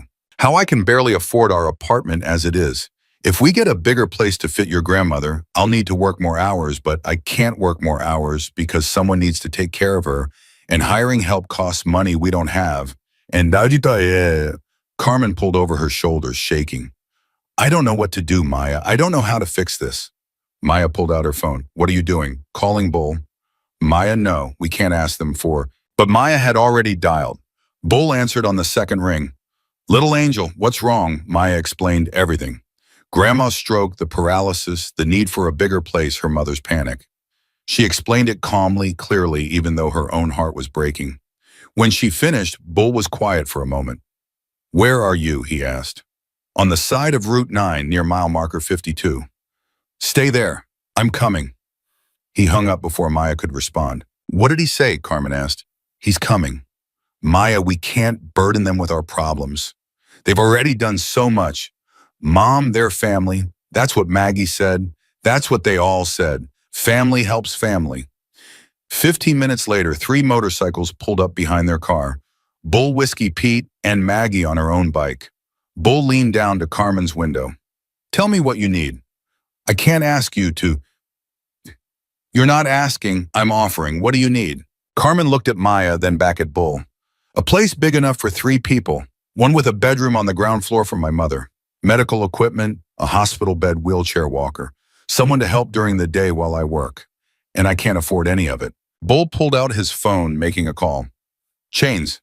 Yeah, it's me. I need you to check our properties. What do we have available that's ground floor accessible, at least 3 bedrooms? A pause. The house on Maple, the one we've been using for storage. Yeah, that could work. Clear it out. Today. Another pause. I don't care if it's Saturday. Get a crew together. I want it ready by Monday. He hung up and made another call. Rosie, I need medical equipment, hospital bed, wheelchair walker, whatever else. Someone recovering from a stroke needs. Can you source it? He listened. Great. Deliver to the Maple Street house. Monday morning. 2 more calls, one to arrange for a visiting nurse, one to a physical therapist. Carmen stared at him, speechless. The house is club property. Bull Bull explained. Been using it for storage, but it's fully furnished, 3 bedrooms, bathroom on the main floor. You can stay there as long as you need, no rent. I can't accept that. Yes, you can. Bull's tone left no room for argument. The nurse will come twice a day to help with your mother. Physical therapist 3 times a week. We're covering it. That's thousands of dollars. We take care of our own. Bull looked at Maya. Your daughter saved Reaper's life. You think we're going to let her grandmother suffer when we can help? Not happening. Carmen's face worked through about 17 emotions. Finally, she just said, thank you. Don't thank me. Thank Maya for being brave enough to call. Maggie leaned in. Honey, you're not alone in this. Whatever you need help moving someone to sit with your mama meals, anything, you call us, okay? Carmen nodded, unable to speak. They moved into the Maple Street house on Monday. The club had transformed it over the weekend. The storage boxes were gone. The house had been deep cleaned. Fresh paint brightened the walls. A hospital bed waited in the ground floor bedroom, along with all the medical equipment Grandma would need. This is too much, Carmen kept saying. This is family, Whiskey Pete kept responding. Grandma came home from the hospital on Wednesday. The visiting nurse, a kind woman named Diane who'd worked with stroke patients for 20 years, was already there waiting. Oh, good, Diane said cheerfully. You must be Mrs. Chen. I'm Diane. We're going to get you back on your feet. Half of them, Grandma joked, her speech already slightly clearer. Over the next weeks, the house became a hub of activity. Diane came twice daily. The physical therapist Marcus came 3 times a week and was relentlessly optimistic. Club members stopped by, constantly bringing meals, offering to sit with Grandma, so Carmen could run errands, helping Maya with homework. Reaper came every Tuesday, bringing Sarah with him. Sarah would read to Grandma while Reaper helped Carmen with household repairs. Your daughter's beautiful, Grandma told Reaper one afternoon, her speech improving daily. Smart too. Gets it from her mother, Reaper said. And brave, like our Maya. Definitely like our Maya. Strings started giving Maya guitar lessons in the living room. Grandma would listen from her bed, occasionally calling out corrections. You still know music? Strings asked, surprised. Played piano? 60 years. Grandma managed. Stroke didn't. Take that. Could you teach me some theory? I'm self-taught, never learned to read music properly. Deal. You teach Maya guitar. I teach you theory. It became a regular thing. Strings would come twice a week, and after Maya's lesson, he and Grandma would have theory sessions. She'd regained enough hand function to tap out rhythms on a small keyboard Bull had brought here. 6 weeks after the stroke, Grandma took her first steps with the walker. The whole house erupted in cheers. Maya cried. Carmen cried. Even Marcus, who'd seen hundreds of stroke patients, got misty-eyed. Told you, he said. Fighters recover faster. Where do you think Maya gets it? Grandma said, gripping the walker fiercely. That weekend, the club threw another party, a recovery celebration. Smaller than Maya's birthday, but no less joyful. They set up in the backyard of the Maple Street house, grilling and laughing and celebrating every step Grandma had taken. Bull pulled Maya aside at one point. You doing okay, little angel? Yeah, better than okay. Grandma's getting better. She is. Your mom seems happier too. She does. Maya looked over at Carmen, who was laughing at something Maggie said. She was so scared, but everyone helped. You all helped. That's what family does. Bull, can I ask you something? Shoot. Why do you do all this? I mean, I know I saved Reaper and you owe a debt. But this taking care of my grandma, giving us a house, all of it, that's more than a debt. That's love, babe. Bull finish and simply, we love you, Maya. You're one of ours now. When you hurt, we hurt. When you need help, we help. It's not complicated. It feels complicated. Only if you're not used to people showing up for you. Bull's expression grew serious. Your mom told Maggie that your dad left when you were 3, that he barely calls, that you've learned not to count on people. Maya looked down at her feet. We're teaching you different, Bull continued. We're teaching you that some people do show up. Some people keep their papayas. Some people stick around when things get hard. Like family. Exactly like family. Maya hugged him, this enormous man who'd shown up in her life because she'd been brave enough to help a stranger. Bull hugged her back, gentle, despite his size. Thank you, Maya whispered. Thank you, little angel, for reminding us why we do this, why the club matters. That night, after everyone had gone home and Grandma was asleep, Maya sat with her mother on the back porch. "This house is amazing," Carmen said. "I keep waiting for someone to tell me there's been a mistake, that we have to leave. Bull says we can stay as long as we want. That's what scares me.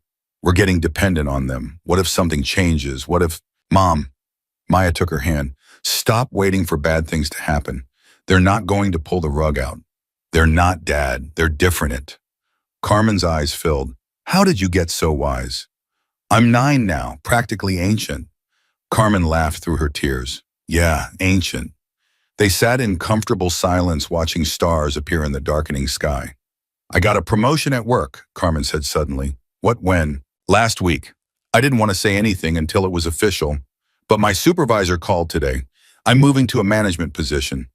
30% raise." Maya threw her arms around her mother. "That's amazing. It means I can start paying the club back. For the medical bills, the equipment, everything." "Mom, they don't want." "I know they don't want it, but I need to contribute.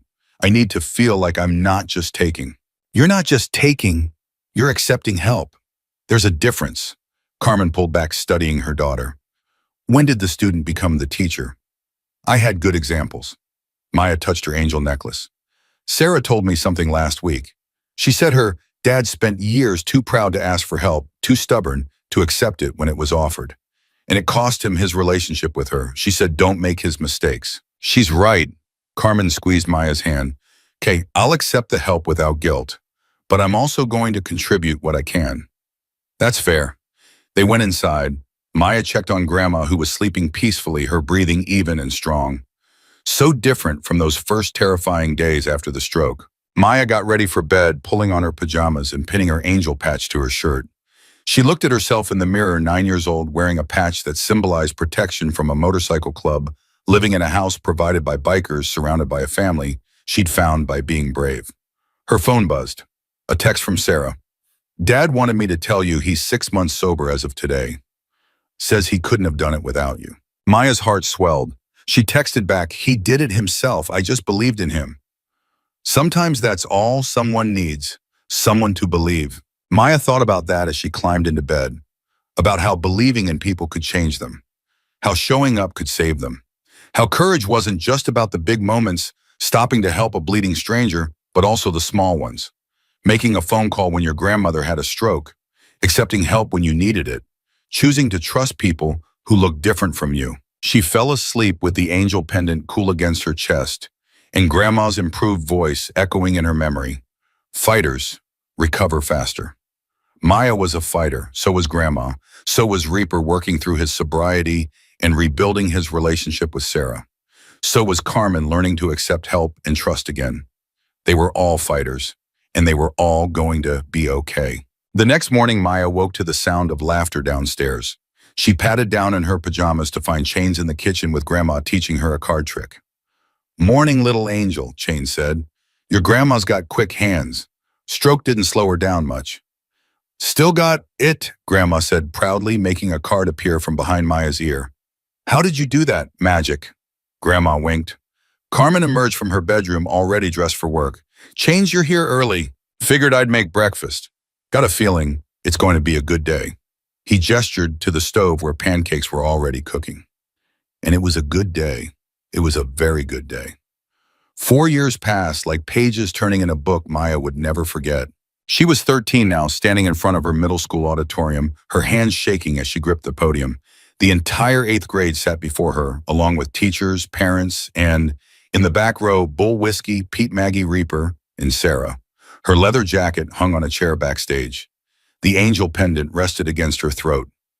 "Courage," Maya began, her voice wavering before steadying, "isn't what most people think it is." She'd been asked to give a speech for the school's character education assembly. When Principal Morrison had approached her 2 weeks ago, Maya's first instinct had been to say no. But Carmen had encouraged her. So had Grandma, who was now walking with just a cane and spoke almost perfectly. Most people think courage means not being afraid, that brave people don't feel fear. But that's wrong.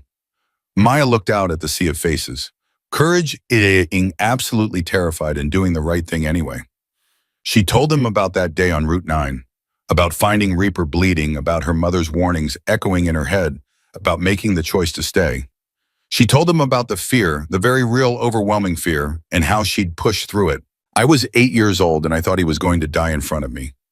I thought I wasn't strong enough, smart enough, brave enough to help, but I stayed anyway. And that choice changed everything. Someone in the third row was crying. Maya pressed on. Reaper survived because I didn't let fear win. But the story doesn't end there. The Hells Angels, yeah, the motorcycle club, they showed up at my apartment the next day. All 89 of them, and I was terrified all over again. Nervous laughter rippled through the audience. My mom was terrified too. We'd both been taught to fear people like them, to cross the street and avoid eye contact, assume the worst. But we made another brave choice. We listened, we gave them a chance, and we learned that people aren't always what they appear to be. She talked about the club becoming family, about how they'd helped when Grandma had her stroke, how they'd given them a home, how they'd shown up again and again. She talked about Reaper reconnecting with his daughter, about Sarah becoming like a big sister. I learned that courage isn't one big moment. It's 1,000 small choices. It's choosing to help when it's easier to walk away. Choosing to trust when you have been hurt before. Choosing to see people for who they really are instead of what you assume. Maya's voice grew stronger. 4 years ago, I made a choice that scared me. I've been making scary choices ever since. And every single one has made my life bigger, richer, fuller. So I'm asking you, all of you, when you're faced with a choice between fear and courage, choose courage. Every time. Because you never know whose life you might save, including your own. The applause started slowly, then built like a wave. Students stood, teachers stood. In the back, the bikers were on their feet, Bull wiping his eyes unashamedly. Maya stepped away from the podium, her legs shaky, her heart pounding. She'd done it. She'd told her story. Principal Morrison hugged her. That was extraordinary, Maya, truly extraordinary. After the assembly, Maya found the club waiting for her outside. Little angel, Reaper said, pulling her into a hug. That was incredible. You made me cry, Whiskey Pete complained. In front of everyone, my tough guy reputation is ruined. Your reputation was ruined when you cried at the Toy Story movie, Maggie teased. Sarah squeezed Maya's hand. I'm so proud of you. You told the truth, the real truth about what courage looks like. Did I do okay, Bo? Maya asked. You did perfect, Bull said firmly. You honored the club, honored yourself, and gave those kids something to think about. That's all anyone can ask. They took Maya out for ice cream to celebrate. Sitting in the booth at their favorite diner, surrounded by her chosen family, Maya felt something settle in her chest. A sense of rightness, of belonging. So, Reaper said, stirring his coffee, Sarah and I have news. Everyone looked up. Sarah grinned. Dad's moving to LA. We're going to try living in the same city again. Maya's jaw dropped. Really? Really? Reaper confirmed. I've been commuting to see her every weekend for 4 years. Time to make it permanent. Found an apartment near her college. She's starting marine biology at UCLA next fall. This is amazing. Maya threw her arms around both of them. It's terrifying, Reaper admitted. What if I screw it up again? You won't, Sarah said confidently. You're different now, Dad. We're different. We're going to make this work. Bull raised his coffee cup. To second chances. They all clinked glasses, coffee soda, melted ice cream. Speaking of second chances, Whiskey Pete said, looking at Maya, you still planning on becoming a trauma surgeon? Absolutely. Why? Because I know a doctor at County Hospital, Dr. Patel. She runs a youth program for kids interested in medicine. Lets them shadow learn procedures, see what it's really like. Thought you might be interested. Maya's eyes went wide. Are you serious? Dead serious. You saved Reaper with basic first aid and pure guts. Imagine what you could do with real training. I want to do it. Mom, can I? Carmen, who joined them after work, smiled. If Dr. Patel will have you, absolutely. I'll set it up, Whiskey Pete promised. The following Saturday, Maya found herself at County Hospital wearing scrubs that were too big and a visitor badge that read Student Observer. Dr. Patel was a tiny woman with sharp eyes and a sharper wit. So you're the girl who saved a Hell's Angel with a denim jacket and sheer willpower, Dr. Patel said. Yes, ma'am. Impressive. Most adults would have panicked. What made you stay calm? I wasn't calm. I was terrified, but he needed help, and I was the only one there. Dr. Patel studied her. Good answer. Medicine isn't about not being scared. It's about functioning despite the fear.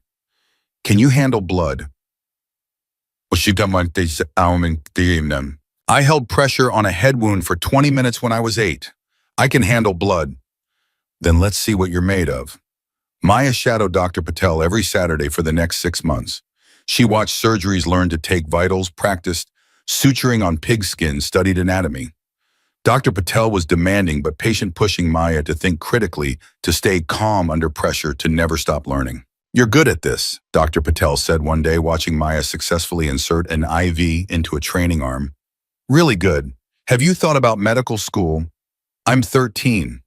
I mean long term, you've got the hands for surgery, the temperament too. You don't panic. I panic on the inside. That's fine, as long as your hands stay steady. Dr. Patel smiled. Keep working hard, Maya. You've got a real future in this. At home, life had settled into a comfortable rhythm. Grandma was back to about 80% of her pre-stroke function. She walked with a cane, her speech occasionally slurred when she was tired, but she was independent and happy. She started teaching piano lessons from the house, her students, a mix of club members, kids, and neighborhood children. Carmen's promotion had led to another one. She was now a director at her company, making more money than she'd ever dreamed. She'd tried repeatedly to pay the club back for the medical expenses and the house. Bull had refused every time. This house was sitting empty, he'd said. You're using it, that's payment enough. But the medical bills were covered by the club's emergency fund. That's what it's for, family emergencies. Carmen had finally stopped arguing and instead started contributing in other ways. She organized fundraisers for the club's charity events. She helped Maggie with bookkeeping. She became part of the fabric of the club family. Maya's 13th birthday party was unsurprisingly huge. The club had declared it a tradition every year they'd throw Maya a party. This year, they'd rented out a community center and invited everyone. This is too much, Maya had protested. You're 13, Maggie had said. You're officially a teenager. That deserves celebrating. The party was perfect. Dancing, food, games, and a cake shaped like a motorcycle. Reaper and Sarah drove up from LA. Even some of Maya's school friends came, initially nervous around the bikers, but quickly won over by Chains' magic tricks and Strings' guitar playing. Tommy, who'd asked about the bikers 4 years ago, approached Maya during the party. This is the coolest birthday party I've ever been to, he said. Thanks. Can I ask you something about your speech? The one at school? Sure. You said courage is choosing to see people for who they really are. Did you really not know the Hells Angels were good people when you helped Reaper? Maya thought about it. I didn't know anything about them except what I'd been told, that they were dangerous. But Reaper was hurt and alone and scared. That's what I saw. A person who needed help. Everything else came later. So you didn't think about who he was, you just thought about what he needed. Exactly. Tommy nodded slowly. That's really cool. I want to be like that. See people instead of labels. You can be. It's just a choice. A brave choice. All the good ones are. Later, when most of the guests had left, Maya found herself sitting with the core group: Bull, Whiskey, Pete, Maggie, Reaper, Sarah, and her family. 13 years old, Bull mused. Where does the time go? I remember when you were this tiny thing pressing a jacket against my head, Reaper said. Now look at you, practically grown. I'm not grown, Maya protested. You're getting there, Sarah said. High school next year, driver's license in a few years, college after that. Don't rush her, Carmen said, but she was smiling. I'm not rushing anywhere, Maya said. I like where I am. Good, Grandma said, her speech clear and strong. Enjoy every moment. Life moves fast enough and without hurrying it along. They sat in comfortable silence for a while until Whiskey Pete spoke up. You know what amazes me? How one choice, one brave choice by an 8-year-old changed so many lives. How do you mean? Maya asked. Well, you saved Reaper's life. That's obvious. But you also gave him the push to reconnect with Sarah. That changed both their lives. You brought your family into our world, changed how your mom sees people, gave us all a reminder of why the club matters. You inspired other people to be braver. And you're going to be a doctor, probably save hundreds more lives. All because you stopped on Route 9 that day. I just did what felt right. That's my point. You didn't overthink it. You saw someone who needed help and helped. Simple as that. It wasn't simple, Maya said. I was terrified. But you did it anyway, Bull said. That's the definition of courage, little angel. Reaper cleared his throat. I want to say something, if that's okay. Everyone turned to him. I've been sober for 4 years now. 4 years since the accident. I'm rebuilding my relationship with my daughter. I'm in therapy dealing with my issues. I've got a job I actually like. And none of it would have happened if Maya hadn't stopped that day. His voice thickened. She saved my life twice. Once on that road, and once when she made me promise to survive. Because that promise made me want to do more than just survive. It made me want to live, really live. Sarah was crying, so was Maggie. Even Bull looked misty-eyed. Thank you, Reaper said, simply looking at Maya, for everything. Maya hugged him, this man who'd become like family, who'd shown her that people could change, that second chance were real. Thank you for keeping your promise, she whispered. The next Monday, Maya started high school. It was terrifying in a completely different way.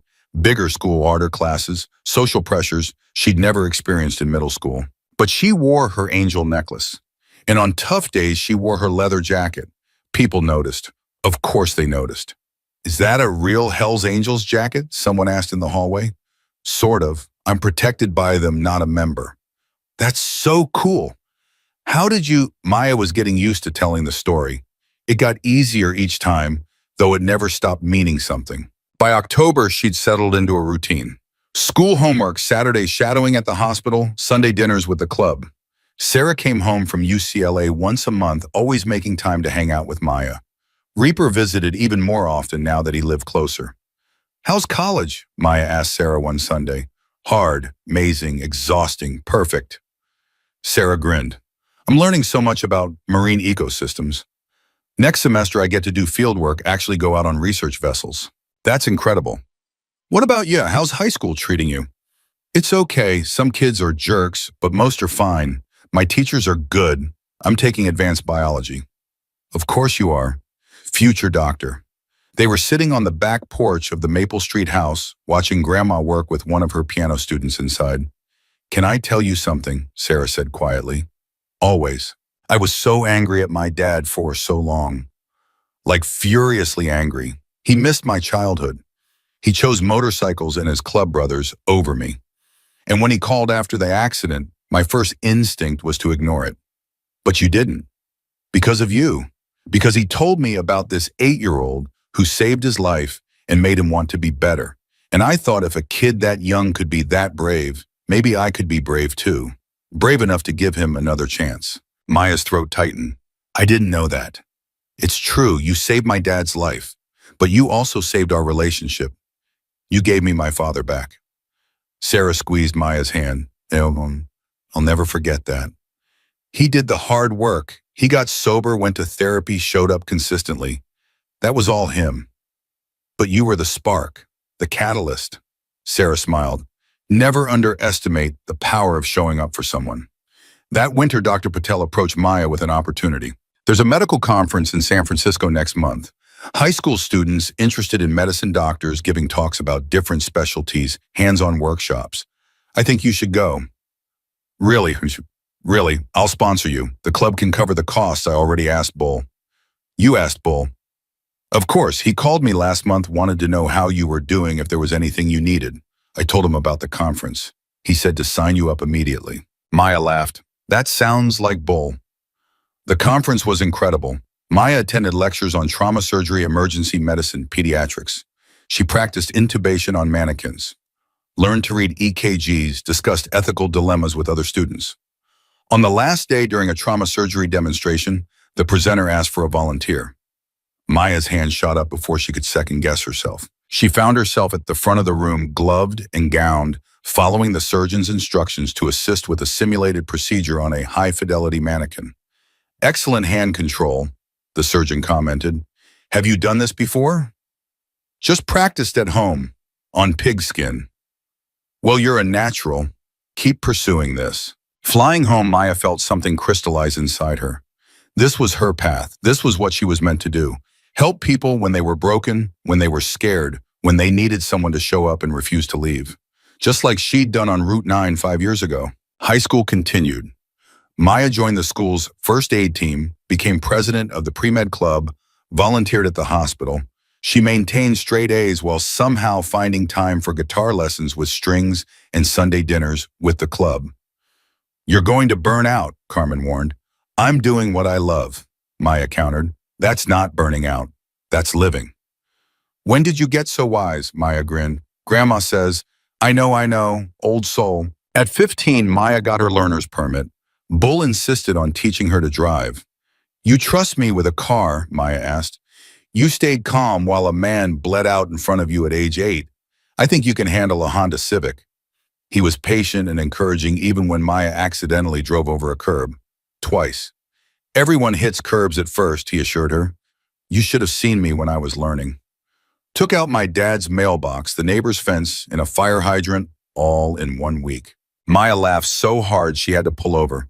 By 16, she had her license and a used car, a gift from the club for her birthday. "This is too much," Maya protested, staring at the little blue sedan with a bow on it. "This is family," Bull said, "and we take care of family." That phrase had become something of a mantra.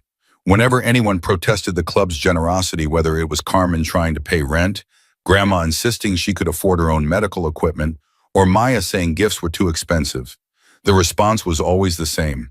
"This is family. We take care of family." Maya's junior year of high school, she gave another speech. This time for a community event about youth leadership. She stood at the podium, 17 now, confident in a way her 8-year-old self could never have imagined. "9 years ago, I made a choice that changed my life," she began. "I was 8 years old walking home from school when I witnessed a motorcycle accident. The rider was badly injured, bleeding, alone, and I had a choice: keep walking or stop to help." She told the same story she'd told dozens of times, but it never got old. Because the story wasn't just about that one day. It was about everything that came after. That choice led to 89 bikers showing up at my door. It led to a family I never knew I needed. It led to my grandmother getting world-class care when she had a stroke. It led to a man reconnecting with his estranged daughter. It led to me discovering my passion for medicine. Maya paused, looking out at the audience. She spotted the club in the back, older now, some with gray in their beards, but still showing up. Still family. One choice, one moment of courage, and my whole life changed. So I'm telling you, especially the young people here, your choices matter. The brave ones, the scary ones, the ones that make your hands shake and your heart pound. Those are the choices that build the life you're meant to live. The applause was thunderous. But what Maya remembered most was what happened after. A young boy, maybe 9 or 10, approached her. "I want to be brave like you," he said shyly. Maya knelt down to his level. "You already are. You came up here to talk to me, didn't you? That's brave." "Really? Really, courage isn't about not being scared. It's about doing things even when you are scared. Remember that." The boy nodded seriously, then ran back to his parents. Reaper appeared at Maya's elbow. "That was beautiful. The speech and what you just told that kid. Just passing along what I've learned. From us, from everyone, from you, from Bull, from my mom, from Grandma, from Sarah. You all taught me what courage really looks like. Pretty sure you taught us, little angel." Senior year arrived in a blur of college applications, AP exams, and hospital shifts. Maya had been shadowing Dr. Patel for 4 years now, and the doctor had become a mentor and friend. "You're ready," Dr. Patel said one Saturday. "For medical school, I mean. Obviously, you have to finish college first, but you've got what it takes." "You really think so?" "I know so. You're smart, dedicated, calm under pressure, and you genuinely care about people. That's what makes a great doctor." Maya's college acceptation letters started arriving in March. She got into 7 schools. But the one that made her cry was UCLA, the same school where Sarah had studied marine biology. "I got in, Mom," Maya told Sarah over video chat. "I knew you would. This is amazing. We can be in the same city again." "Well, you'll be in grad school by then, but still, this is perfect." At graduation, Maya wore her angel necklace under her gown. Her leather jacket hung in her locker, too hot for the June ceremony, but present in spirit. She was valedictorian, of course. Standing at the podium for her graduation speech, looking out at her classmates and their families, Maya felt the weight of the moment. This was the end of one chapter and the beginning of another. We've been told our whole lives that we're the future, Maya began, that someday we'll change the world. But I'm here to tell you that someday is now. We don't have to wait to make a difference. She told them about Route 9, about an 8-year-old's choice, about how change doesn't wait for you to be ready. It asks you to be brave right now in this moment with what you have. I'm going to UCLA to study pre-med. I'm going to become a trauma surgeon. And every single patient I help will be because 9 years ago I chose courage over fear. I chose to see a person who needed help instead of a stranger I'd been taught to avoid. I chose to believe in second chances, in redemption, in the goodness of people who society told me were dangerous. Her voice grew stronger. So here's my challenge to you, class of 2026. Don't wait to be brave. Don't wait to be kind. Don't wait to make the choice that scares you. Do it now, today, tomorrow, every day after that. Because the world doesn't need us to be perfect. It needs us to show up, to try, to choose courage again and again, especially when it's hard. The applause shook the rafters. Maya stepped down from the podium into a sea of congratulations and hugs. But she pushed through the crowd to the back where the club was waiting. Bull pulled her into a bear hug. Proud of you, little angel, so damn proud. I wouldn't be here without all of you.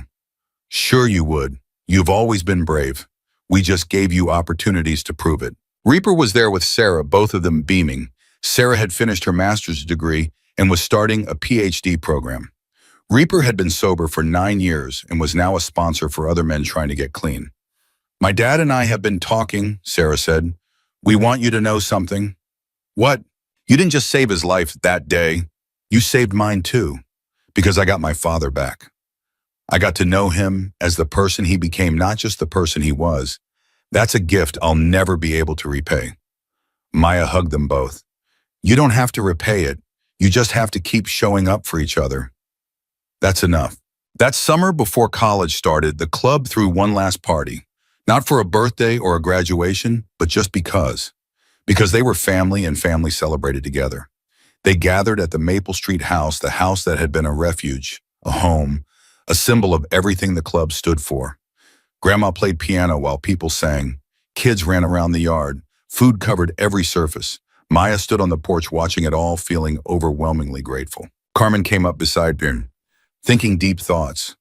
Just remembering, that day on Route 9, how scared I was, how I almost walked past him. But you didn't. But I didn't, Maya smiled. Best decision I ever made. Mine too, Carmen said softly, letting them into our lives, trusting them.